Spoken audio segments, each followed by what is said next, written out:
anullimin e ligjit edhe të projektit.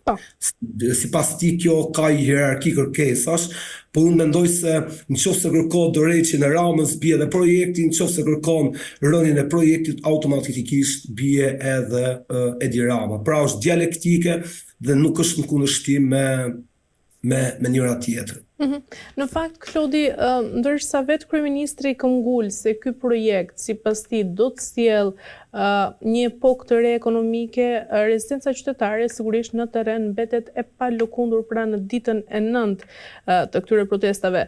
Dhe pyetja ime është nëse ky investim, sipas kryeministrit, është kaq i favorshëm për vetë Shqipërinë, pse qeveria ka dështuar t'i bindë qytetarët shqiptarë dhe pse ata besojnë se po humbin një pasuri të pazëvendësueshme sipas tij? Sepse projekti i Ramës, si gjithë projektet që ai ka ndërtuar këto 10 vitet e fundit, ka rezultuar të jetë një fiasko, ka rezultuar të jetë një falimentim. Rama ka 10 vite që thotë që përmes turizmit dhe përmes modelit të tij qeveritar do të sjellë pasuri, do të sjellë begati, ndërkohë që po shohim se vetëm sa është rrit pabarazia, janë rrit kostot e jetesës, është rrit përjashtimi i qytetarëve nga zonat në cilat ata deri para pak vitesh kanë pas akses dhe nuk kanë pas mundësi ose nuk kanë pas pse të paguajnë për to. Dhe njerëzit po e përjetojnë sikur përmes këtyre projekteve, përmes qeverisë Ramës po humbasin atë dheun e tyre. Mendoj se një nga arsyet pse njerëzit sot po dalin në rrugë është ky frustrimi nga pabarazia. Po jetojnë një qytet përplot me kulla. Edhe Rama thonë se kulla është simboli i zhvillimit, ndërkohë kemi gjysmën e popullatës, një dhe tyre që jetojnë akoma në kuzhinë dhe në parafabrikate.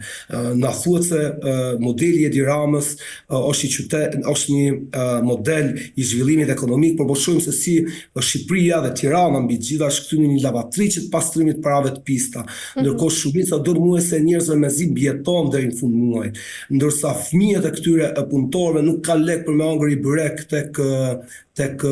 tek shkolla. Na thonë kemi një qeveri edhe një shtet ku nga kryetari i bashkisë, tek deputeti, tek ministri, tek kryeministri mburren për mrekullitë natyrore. Nga maji deri në tetor e shohim shtetin kthehet një agjenci turistike që promovon bukuritë tona natyrore. Ndërkohë një qytetar shqiptar shkon mesatarisht vetëm 3 ditë në vit në plazh. Ne jemi një popull i cili për shembull, me të marrë një statistikë tjetër, ka 8 herë më pak peshk se çdo popull tjetër që është afër detit. Pra po shohim se gjithë modeli turistik, qytetar, ekonomik i Edi Ramës i ka përjashtuar qytetarët edhe i ka bërë ndjen sikur vendi i tyre, jeta e tyre po i rrshket nga duart.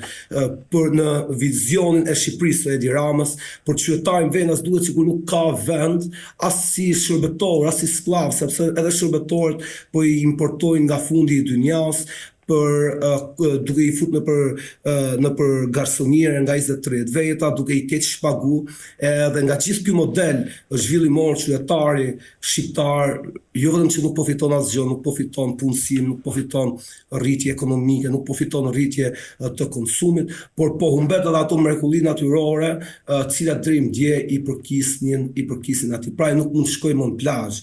Pse poezia e famshme Fanolit, pranë dedit i palar, pranë dijes si papar, në kuptimin qytetarët ndjesin sikur po e humbasin lidhjen me vendin e tyre. Pastaj ishte edhe dhuna që ndodhi në Zvërnec. Shteti ndeti, unë kam qenë vetë në Zvërnec atë ditë, edhe ishte gjëja më groteske që kam pa ndonjëherë në jetën time, është që policia e shtetit nuk lëvizte as gishin më të vogël për të reaguar përballë disa gangsterëve që nuk i njihte askush, të armatosur, që kishin ardhur nga Tirana, që morin pengë dhe rranin qytetar. Pra sot jemi në pikën ku një oligark, edhe kjo është sipas gjitha teoricienëve, kjo është paradhoma drejt fashizmit, drejt diktaturave, ku oligarkët tashmë s'kanë më nevojë, njerëzit e pasur për me pas në kontroll policinë e shtetit, paguajnë të fortët e tyre, cilët çdo ndaj nëse ti ngres zorin, kundër projekteve ndërtimore të tyre. Dhe policia thjesht po rrinte, kishte shefa, kishte civila, kishte skafandra, kishte policë zakonshëm, policë shqiponja, kishte 5 lloje policisë së shtetit aty që po bonin se herë, ndërkohë që i qytetar i zakonshëm që kërkonte pronën e tij, po shdobin tru në sytë e gjithë shqiptarëve. Modeli Edi Ramës tashmë është një model i falimentuar. Është shumë interesante në 5 vitet e fundit me rritjen e turizmit ka ra bujësia. Me rritjen e turizmit ka rënë industria ushqimore.